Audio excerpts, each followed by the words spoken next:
Okay, now we're ready. All right. Well, thank you, Bearcat. Thanks, everybody. um, Good evening, everyone. My name is Clarence Gunn, and I'm the political program coordinator for the Coalition of Immigrants, Refugees, Community College, CIRC. You're with us this evening, Friday, October the 28th, for a candidate forum with the candidates running for the 37th Legislative District, House position number two, a position that was a vacant position. And so a number of candidates ran for this position. And the candidates we have with us this evening are the finalists, the people in the general election, the people that are on your ballot that you need to mark and return by November the 8th in order to be counted. So this evening, we're going to ask a number of questions of the candidates. Hopefully, there'll be questions of issues that are important to you that'll help you as you mark your ballot. So please enjoy this forum. I'm sure it'll be informative and you'll learn quite a bit as I've attended a couple forums with these candidates, and there's a lot of great information they're both talking about. So look forward to this. Um, CIRC, the Coalition Immigrant Refugees Communities Color CIRC is one of our claims to fame is having candidate forums, and this is the last of the candidate forums for this political season.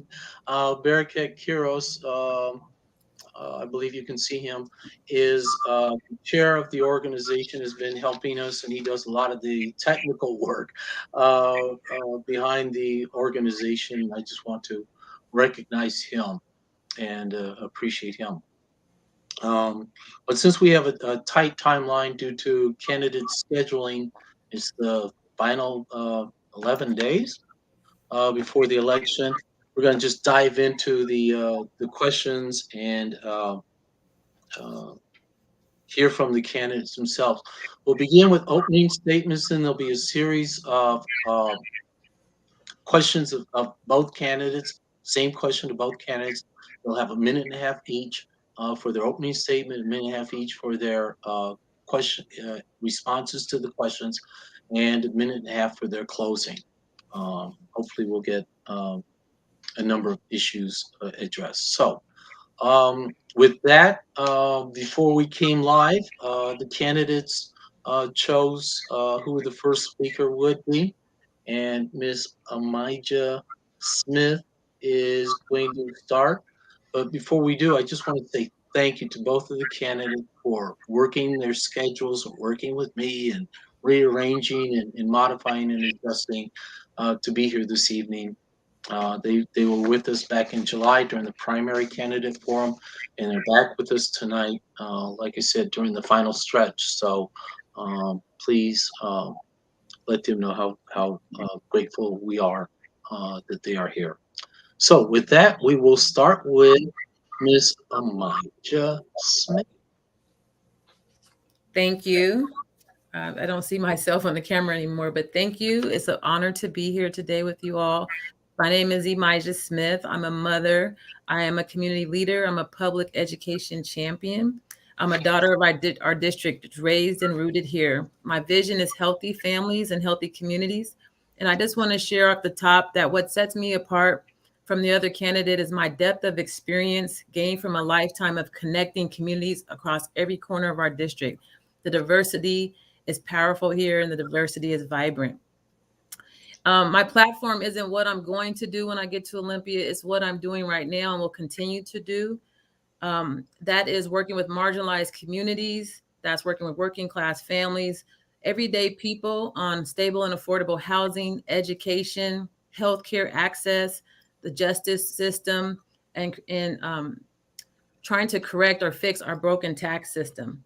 After putting myself through college and grad school, I've gained an invaluable experience with organizations such as King County Equity Now, the Children's Alliance, Odessa Brown, as well as Solid Ground. I'm currently a PTSA president at Mercer Middle School, and I am a board member of the Tubman Health Center for Health and Freedom.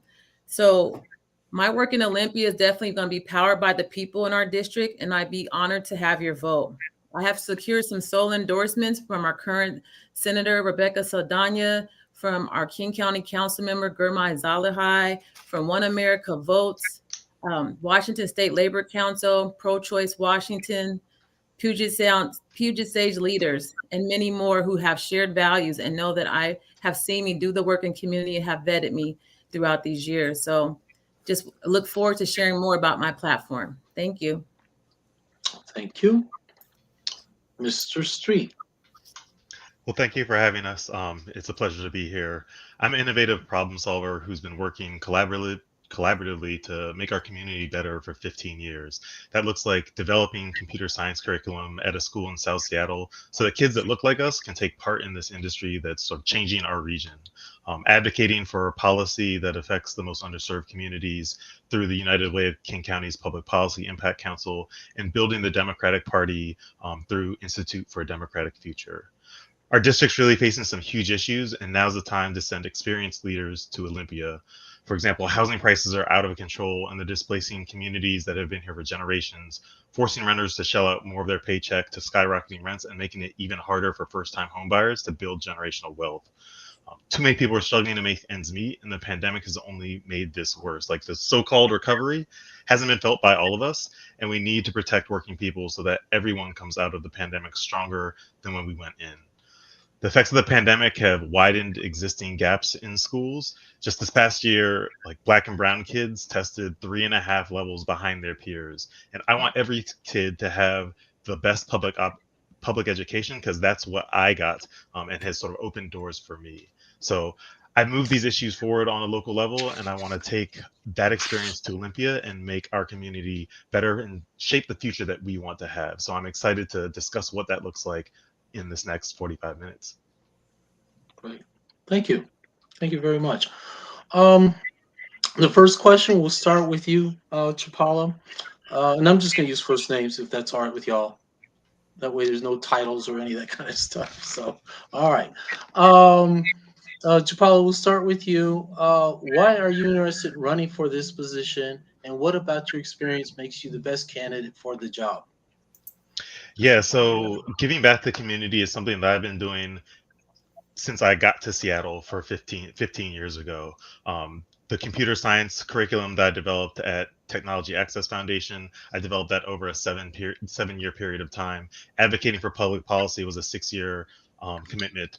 Working on the board for Institute of Democratic Future, that was another 7-year commitment. So this is something that's deeply personal to me and deeply important to me.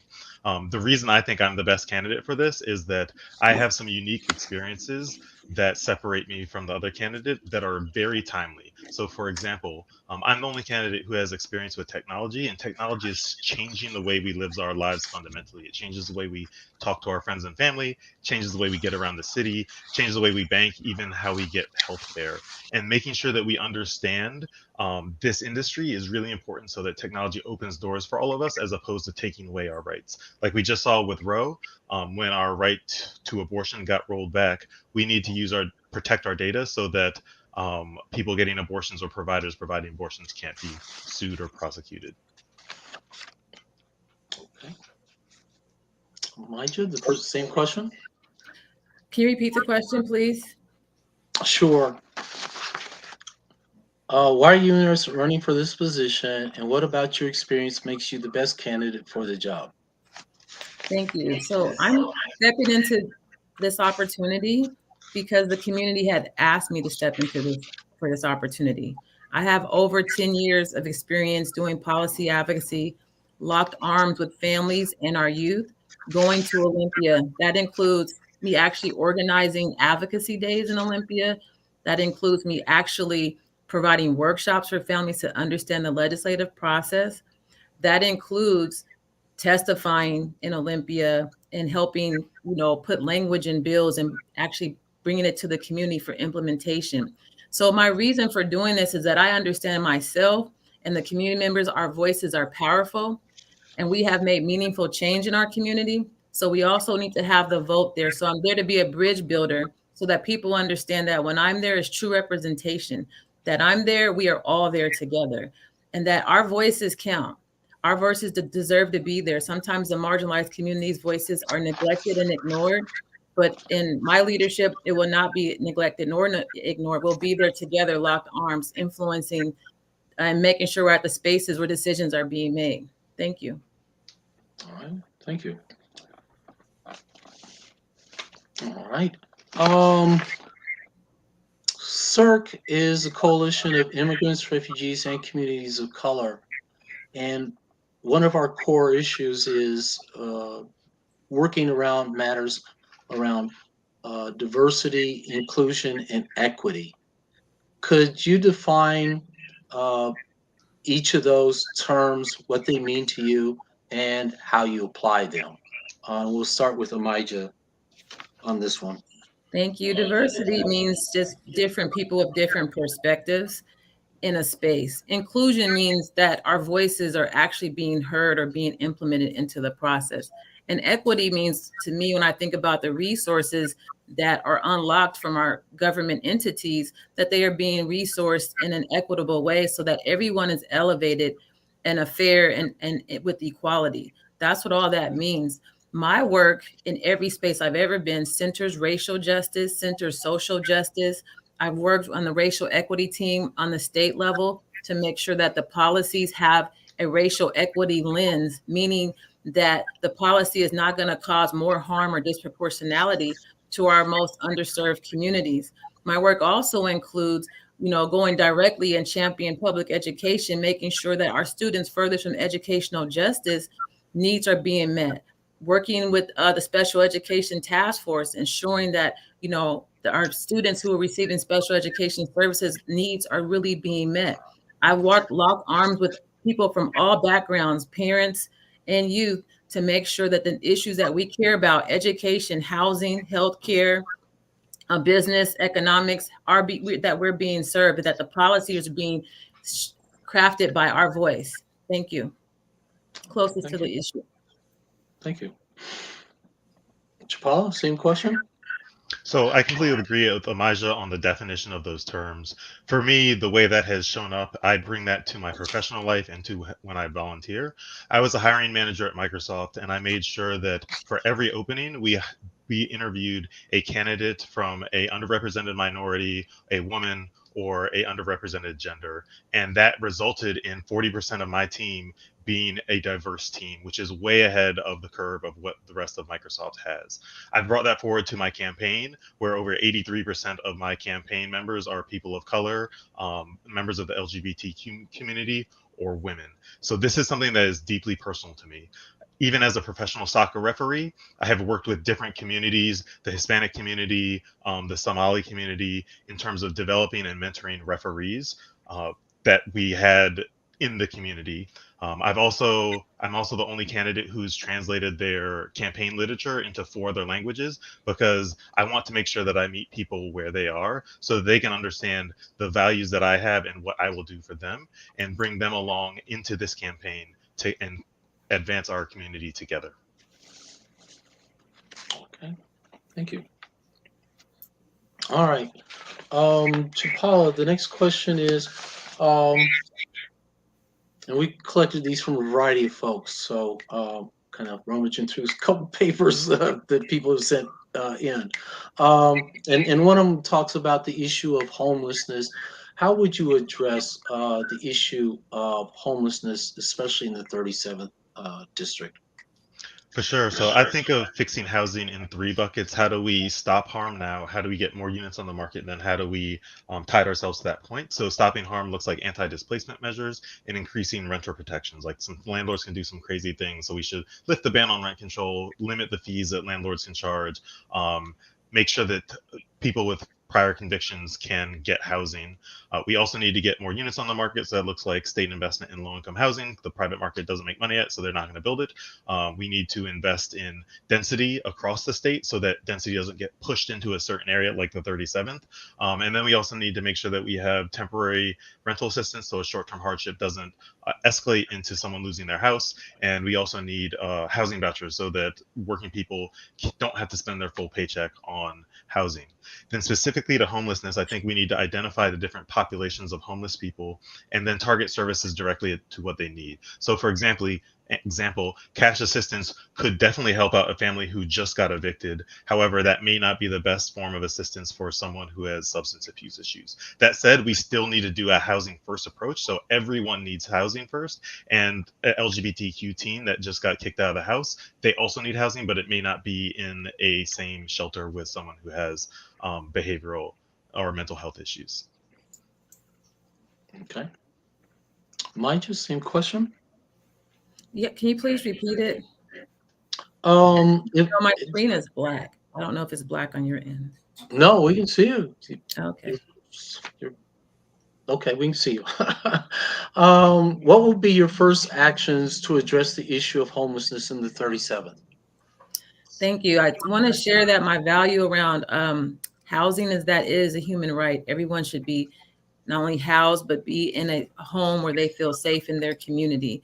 I want to share that it's a complex issue. We definitely need to fix our tax system to bring in more progressive revenue into our state. When we look at the leadership, and I would lean on the leadership and the experts around the housing issues, at the end of the day, is making sure that we have enough money to provide more housing. So it's a complex issue and it's going to be layered. I would say that I've already been doing the things in terms of locked arms with community where we have wins, where we have brought in low income, stable housing right here in the 37th and the CD, the South End, and Rainier Beach and Skyway. I've been part of that as part of King County Equity Now, making sure that the Washington State Housing and Finance Commission unlocked the resources that they were not going to give prior to that.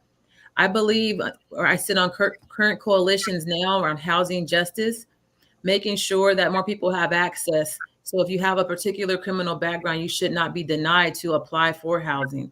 There's a lot of institutional and structural policy measures that got us in this situation that we can correct, but we need more housing vouchers. We need more middle housing. I believe in density without displacement. We have to make sure that whatever policy we choose, that we are not pushing more people out of the community, but we are actually offering them to return and stay in place. Thank you. All right. Thank you. Thank you. Another question that's come from various people is about the state's tax structure. Um, would you support a state income tax and why or why not? And Emijah, you're first on this one, and then Chipalo. Thank you. I would definitely support a state income tax.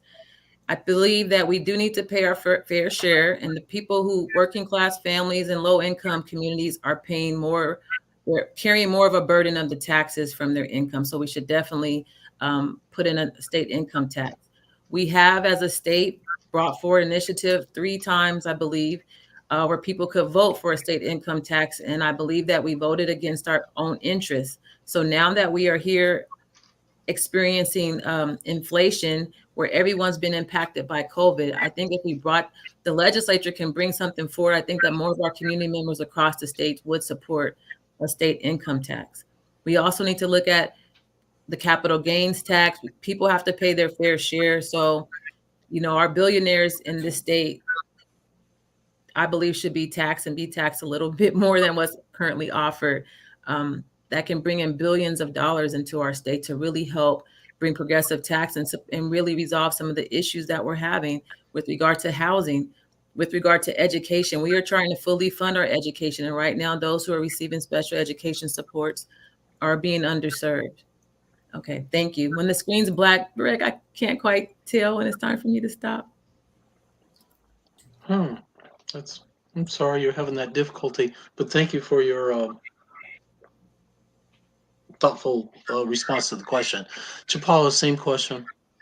Yeah, Washington State has the most regressive tax code in the country, despite how liberal we say. So that's really unfortunate, and it's impacting our communities on a daily basis. So I think all businesses and people should pay their fair share in taxes. So to me, what that looks like is keeping our capital gains tax, which is doing a great job at funding early education for our kids before they get into K-12, making sure that we close corporate tax loopholes so that big businesses are paying taxes just like our small businesses are, and then looking at other ways like increasing our inheritance tax to make sure that people continue to pay their taxes. But that's happening now isn't enough to get us out of the hole that we're in. And so while I prefer an income tax, it looks like we should try a billionaire tax, so that billionaires and the ultra wealthy pay their fair share. The reason I say I would prefer an income tax is because the income tax has been tried before. It has been tested. We know how to implement it. And most importantly, it can be withheld. So we're not going to be going to people and asking to sort of estimate their wealth and then pay some portion of it. We know exactly how much they're getting paid, and we can withhold that before it goes to them and make sure that it comes back into state pocketbooks. So we really need to do more about progressive revenue. And I think that starting with a wealth tax is one place we can start, and that doesn't disqualify an income tax because we could do them both at one time. Okay, thank you. Um, do you? We'll start with Chipalo. We're kind of going back and forth in terms of who gets the next question. Um, we'll start with Chipala. Do you support the creation development of a state bank? Yes, no, and why?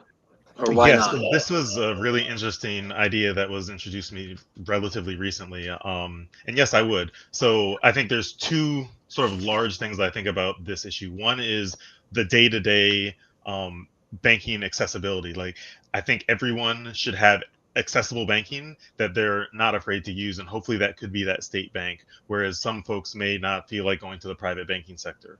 So making sure that folks have access to bank accounts and can cash checks without exorbitant fees, I think is really important. And as a state institution, we could control those fees to make sure that we are not price gouging our own people. From a more systematic point of view, I think it's really interesting because then the state won't be paying large fees when they go out to put out bonds, and they will have their own, be able to invest their own money. So we will be able to bring more money back in on the taxes that we bring. So the idea behind the state bank is that instead of the taxes that we bring in as a state go into the state bank account, and that money can then be leveraged instead of having paying fees to Wall Street banks where the money would go otherwise. That savings would then be reinvested in things like housing and things that the community needs. So I think having a state bank would be a very, very interesting option. Okay, Elijah, same question. Yes, I would support a state bank. This is something that our Senator Hasagawa has brought forward quite a few sessions and some years ago. I do think that this would help our state, right, in being able to provide loans and particularly home loans to our community, that we'd be able to better serve our state. Again, similar to what was just shared, instead of it being going back to Wall Street and people making too much money off of it. I definitely am the type of person that, again, centers racial justice and will look at every policy through that lens to ensure that we're not causing any harm to marginalized communities, because we do have a history in our country where banks are, getting money or being through COVID or whatever in the Great Recession, being rescued out of that, or there's being a lot of discrimination, higher taxes and fees like that towards marginalized communities. So I would want to ensure that we do anything like that, whether it's for home loans, for environmental justice, for anything, for great causes, that we are intentional, that we are doing it in an equitable way, so that everybody is being lifted up. Thank you. Okay, thank you.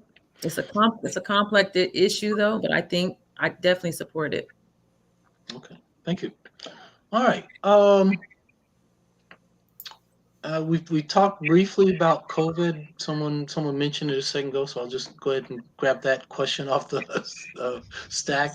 The COVID epidemic disproportionately impacted communities of color. How would you go about? Well, let me just read the question. What structural requirements would you recommend um, for improvements in education and healthcare systems to address the disparities that became apparent during the COVID crisis? Emijah, we'll start with you, and then Chipalo. Thank you. Um, as a person who worked in healthcare for about 11 years and currently as a board member of the Tubman Center for Health and Freedom, and being part of a community that has been hugely impacted by COVID, I definitely would want to see investments going directly to our communities of color and ethnic communities because they know best how to serve their community. They know best where the gaps are, the cultural relevancy, the nuances that are needed, and the issues that we're dealing with when we're having to engage with the healthcare system. I'm currently on the King County's Racism is a Public Health Crisis. It's a gathering collective where we are trying to steward $25 million back to people of color, primarily Black and Indigenous community, because they did not see much of any resource from the federal COVID dollars that came to our state. To make sure that we're stewarding that money in a way that shores up healthcare and healthcare opportunities, shores up some staffing and advocacy capacity, but also shores up in a way that keeps our basic needs intact. Again, basic needs in terms of healthcare, housing, education, and economic development. So I believe that getting the resources, unlocking it, getting to the community, and making sure that we're co-designing, because those who are closest to the issue are the best with the solutions. Thank you. Okay. Thank you. Chipalo, same question? Yeah, I think we should remove as many barriers as possible so that people can get assistance as fast as possible. Like big businesses got these loans immediately. So why can't we make sure that small businesses get these loans very quickly and there's not a bunch of hoops to jump through? And any barrier that is there must be there for accountability so that we can track where that money goes. But we also need to make sure that that information about loans and help is in multiple languages. Like I helped people navigate rental assistance, and it was hard for people who have English as a first language to navigate that system. I can't imagine what it was like for folks who don't speak English as a first language to try and get help as well. Specifically to education and healthcare, just the way that we fund schools right now shortchanges Seattle public schools $100 million for special education. So I think if we remove the cap on special education, we would be able to fund some of the most vulnerable students better. And then we should additionally fund catch up for folks who fell behind. We just tested in Black and brown kids tested 3.5 levels behind their counterparts, and all kids tested farther behind what we tested 5 or 6 years ago due to the pandemic. And so we need catch up money so that we can educate our kids and make up for the lost time. In terms of healthcare, I'd like to see healthcare for all that doesn't depend on someone's work status and doesn't depend on someone's documentation status. That would make it very easy. There'd be no barriers. It'd be a healthcare as a human right that everyone can access. Okay, thank you. That led right into my next question in terms of how would you, and Chipalo, we'll start with you. How would you go about ensuring that all Washington residents receive affordable, quality health care? Yeah, I think the answer to that is a single payer option. I don't want to get rid of private healthcare. If someone likes their healthcare, they can continue with that, but we need to have a single payer option so that anyone, regardless of whether they're employed, regardless of their documentation status, can have access to healthcare. The pandemic showed us that individual healthcare is attributes to public health, and we all want to have public health. So making sure that everyone can access healthcare is important. And as we get towards a single payer healthcare system, I think there's some very meaningful steps that we can take along the way, like reducing the cost of insulin and allowing the government to negotiate on different prices for medication, because those are things that are impacting us today, as well as the lack of healthcare too. Emijah, same question. Can you repeat it, the question, please? Yeah. How would you go about ensuring that all Washington's residents receive, excuse me, affordable, quality health care? This is healthcare is near and dear to my heart. Health equity has been historic in the community, in particular marginalized communities. I share the thoughts that have just been stated around having more single payer options, but even the single payer options are a little too expensive. So I would love to see us increase the income level so that more people can qualify for the Medicaid that we offer and the Medicare that we offer. Definitely expanding the medications that keep those low cost, particularly for our seniors and for families with chronic illness.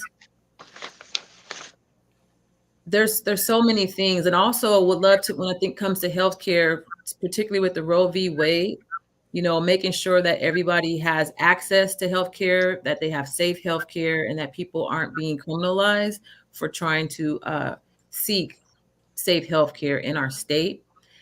There's another program, the doulas. Uh, Representative Kirsten Harris Talley provided that they would be acknowledged as medical professions, but now we have to put money in the budget to ensure that those services are being reimbursed. And doulas are so foundational for particularly women and marginalized immigrant women, Black women, Indigenous women, with regard to maternal health and just a health advocacy in general. So I would love to see, again, more resources put there. And of course, we have to bring in more progressive revenue to ensure that this happens by fixing our broken tax system. Thank you. Okay. Chipalo? I think I started. Oh, you did. I'm sorry. I'm on the next question already. I'm on the. My mind is already on the next question. Let's see. Crime has been increasing across the state. People are concerned about their safety and whether we're doing the right things to address the current levels of property and violent crime. How would you approach the situation, Emijah? Thank you for that question.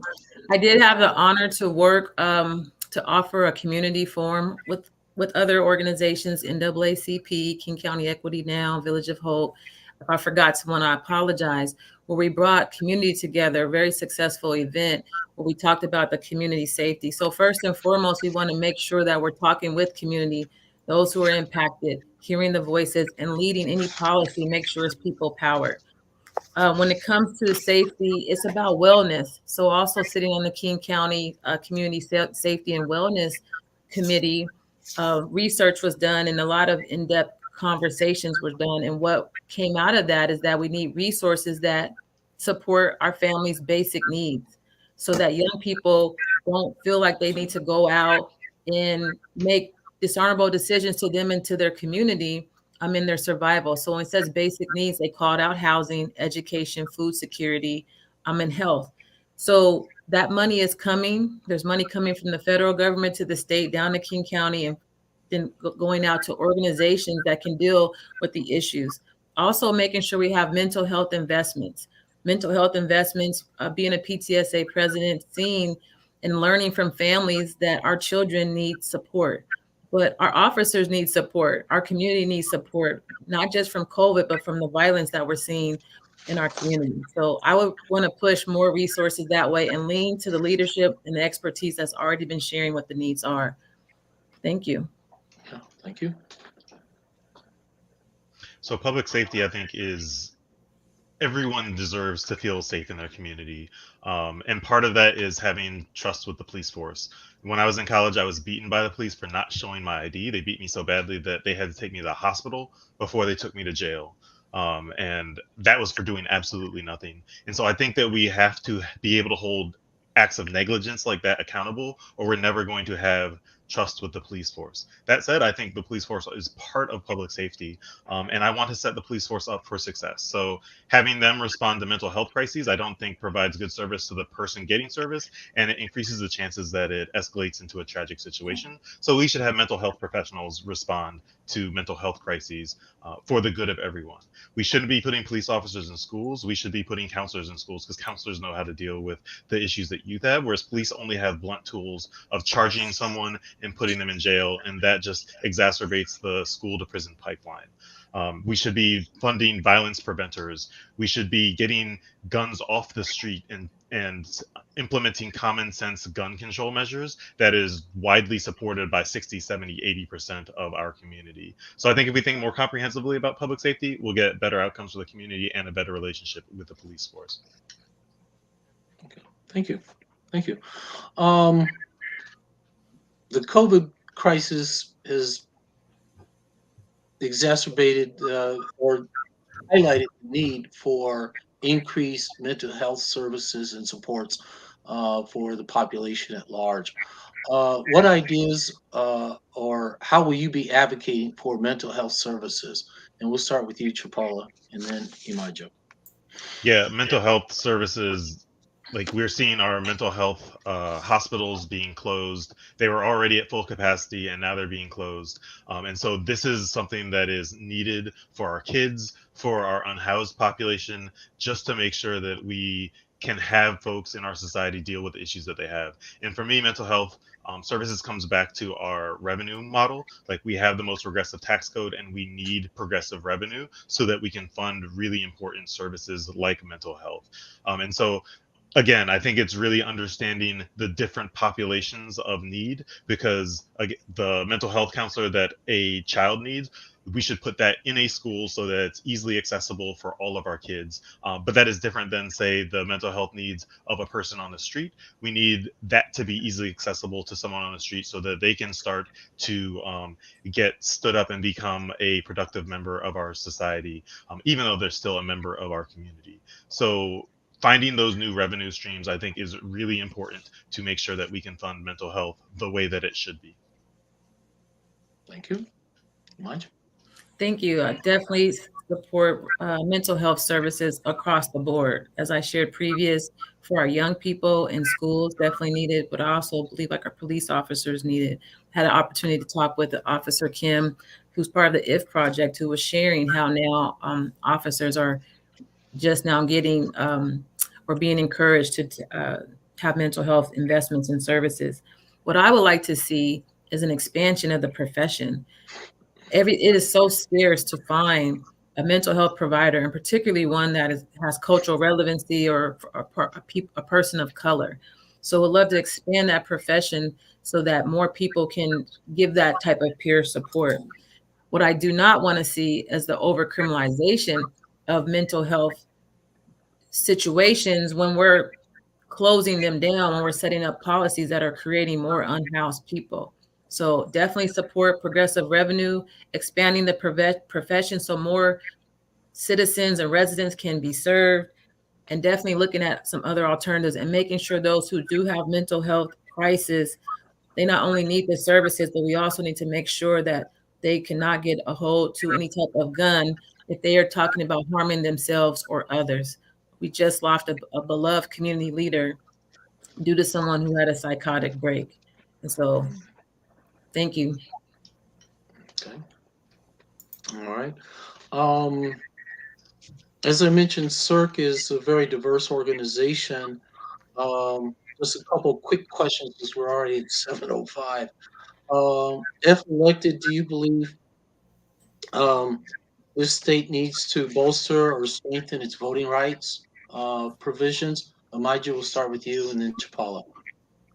You're saying the state, Into its voting rights protections for people in the state of Washington. yes. As much as I appreciate and applaud our state and how we are handing out mailing ballots in, have multiple options of how you can turn your ballot in, how we make it really easy to even become a registered voter or get set up. Um, there does need to be expansions. Where we are today is because a lot of advocates, myself and others in Olympia, we really fighting for our voters' rights. And I also appreciate how our young people can register quickly, like at age 17 and be easily, or 16 actually, by the time they turn 18, they should be able to vote. What I would love to see an expansion is that for those who are residing in jails and prisons also have the access and opportunity to vote. They are residents here. They're going to be back out in our community. We should not be putting up barriers to something that I think is a human right for us and our civic right and duty. The screen is black. I'm not sure the time. Thank you. I'm sorry, I don't know what the technical issue is, but okay. Chapala, your turn. Yeah, I mean, I am thankful that we live in Washington State where we have mail-in voting. I think that increases the accessibility of the ballot box for so many people, and it allows us to make more informed decisions. Like we can get our ballot, we can go research folks, and that is amazing.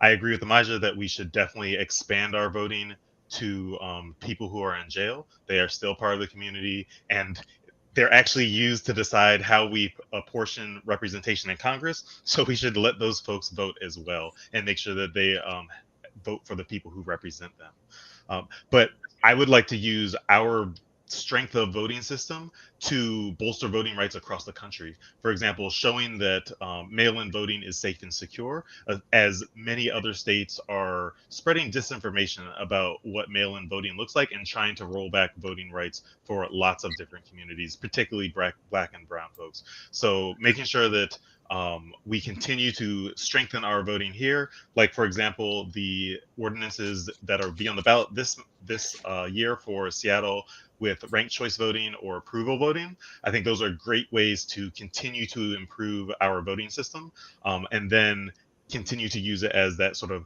beacon of hope and guiding light across the country of how voting should be done. Okay, thank you. Clarence, can I ask a follow-up question in regard to this? If I may? Okay, 1 minute. Time it 1 minute because it's already 7:10. That's yeah. This is something related. Yeah, this is something related to, voting. How do you feel about rank choice voting with RCV? As we know, you can rank candidates if you are order preference, unlike the two systems that we have, because there is a lot of talk in Washington State to apply. So I would like to see, how you feel about it. Thank you. We'll start with Chipalo. Sure. So there's three things on the ballot this year. One is, should we change how we vote? And then if we say, should we change how we vote, do we change it to ranked choice voting or do we change it to approval voting? As I step back, like, they both look interesting. I don't think either one is necessarily bad. However, there has been more research around ranked choice voting, which gives me more confidence in it. Like, I think our democracy is paramount. And so I am reticent to go out on a limb for something that has not been piloted other places. That said, the idea behind ranked choice approval voting also makes a fair amount of sense. But I like the idea of being able to specify a preference in who I'm voting for. Whereas when using approval voting, I'm saying that I like everyone equally. So it is, to me personally, a very close choice, but I am erring on the side of ranked choice voting because I've seen more studies on it. But as time progresses and as we get more information about approval voting, I could definitely imagine a time where we go to that, primarily because it is more simple. And that is, to me, the benefit of approval voting, is that it is a far more simple ballot and therefore may expand access to the voting box as well, which is a very important thing to do. Okay. Yeah, I have similar feelings and thoughts about it.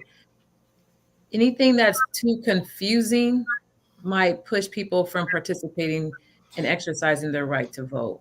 And my goal is to get more people exercising their right to vote. So again, with ranked choice voting, there's more experience, there's more to talk about it. It is appealing. I want people to decide what they want to do. I'm leaning myself, and I've shared previously that I support ranked choice voting, just when you see what it looks like. But when you look at the two and you're talking about it and you're learning, I just don't want anyone to be discouraged to say, I'm not going to participate. So I would love to see ranked choice voting be simpler. But what I'm finding that's a benefit is that, more people of color are participating and getting themselves over the line to participate in elected official positions. So that's why I support it. Okay. Thank you. Mm-hmm. Boy. Let me just ask one final question, then we'll start moving into the final wrap-ups. It's about the governor's executive order to bring back affirmative action in public employment, public schools, and contracting. What's your position on that? And how do you support it? How will you support it if elected? Emijah, we'll start with you. My position is that I do support it. Definitely was advocating for that our last legislative session, and believe that it should be, anytime affirmative action was taken away, it needs to be brought back in. Our country has not made it to a place as of yet where it is equitable and it has really seen everybody in their humanity. And so until that happens, until we get closer there in our healing process in our country, we need to have some things in place, again, that really provide true diversity, inclusion, equity, and really centers our human lived experience. So the way I would participate in that is, of course, to keep pushing for it. But it's my understanding that not only did he sign it, but trying to push it out further so that it could be felt. And there's no fight around it. There's no fight around the language. I think a law needs to be changed that I've been hearing. So we need to, I would want to support and advocate a change in the law so that we can see this happen. It wasn't in Washington very long, in my opinion, and we have a long ways to go in our state to be fair and equitable. Thank you. All right. Chipalo?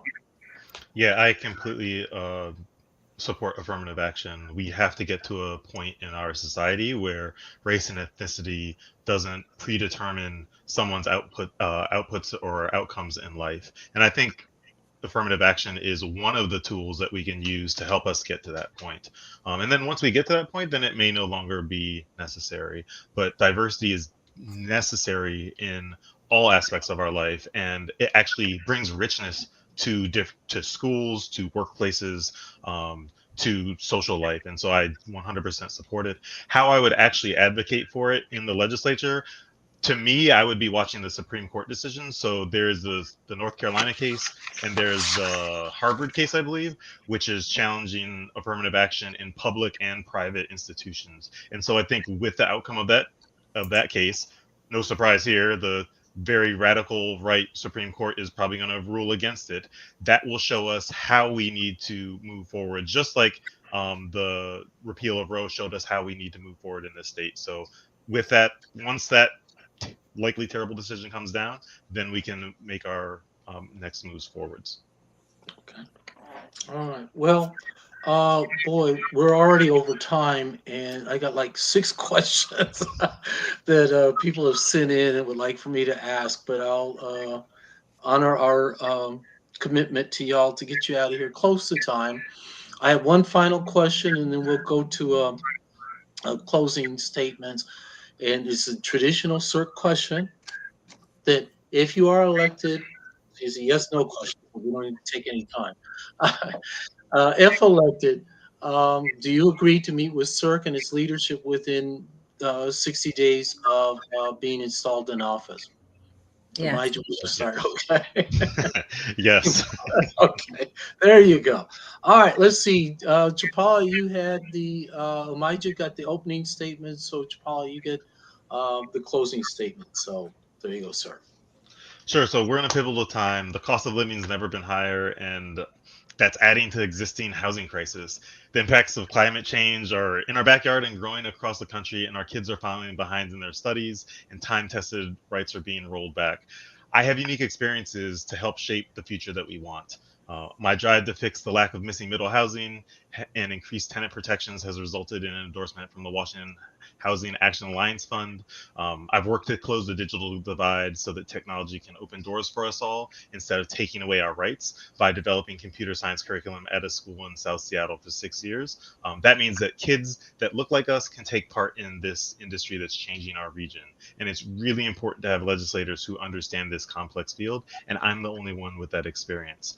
I've been a member of a union and stood with that union during a work stoppage to fight for improved compensation. And I want to make sure that everyone has a good paying job. And I will stand with other working people as they advocate for better benefits, compensation, and working conditions. Both the Stranger and the Seattle Times, 2 organizations that don't agree on much, have both decided I'm the best candidate for this job. Former legislators from the 37th, like Eric Pettigrew, who held this seat for 17 years, our former state senator, Adam Klein, Port Commissioners Hamdi Mohammed and Sam Cho, and many other electeds, labor, and community leaders have also endorsed my campaign, and I hope to earn your vote. Emijah? Thank you so much. It's been a pleasure here today. And what I want to share is the difference between myself and the other candidate. I have the unique in-depth experience of actually being in Olympia, taking families and youth communities across the state to Olympia to advocate effectively to make meaningful change in our local communities. I not only sit on multiple boards or been to grad school to do all the things to learn about policy, but I've actually have the relationships. I've been vetted in community to understand our historical context of needs in the 37th, as well as our current needs in the 37th.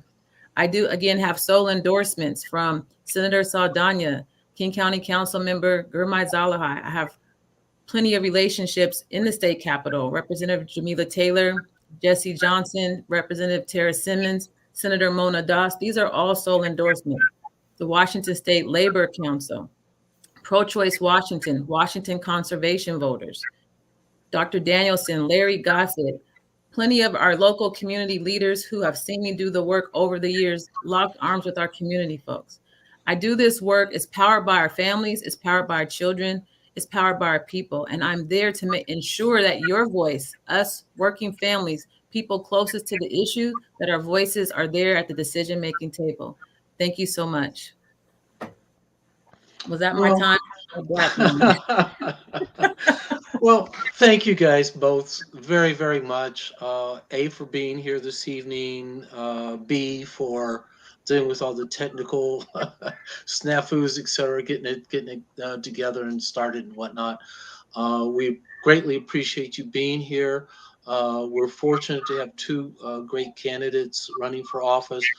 We strongly encourage everyone that's listening to this, and I'm going to get the video and I'm going to send out to the DDI members in our little network that I send out to about 175 plus or minus folk. And Bearcat is going to send out to CIRCC and other types, and it'll be on, I forget if it's the Facebook page or website or something, but we'll let you guys know so you can send, and we'll send it to y'all as well, so your campaigns can post it on your websites, Facebook pages, etc. But we appreciate you both for being here this evening, for participating in the process, for giving us thoughtful questions that show the depth and breadth of your knowledge and understanding of the issues and the concern that the community has. Like I said, I had 5 or 6 pieces of paper flying around, and I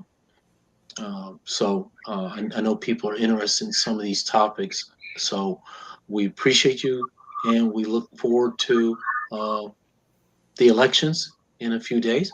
And we encourage everyone to please, please, please get their ballot in. There are ballot drop box locations all around the county.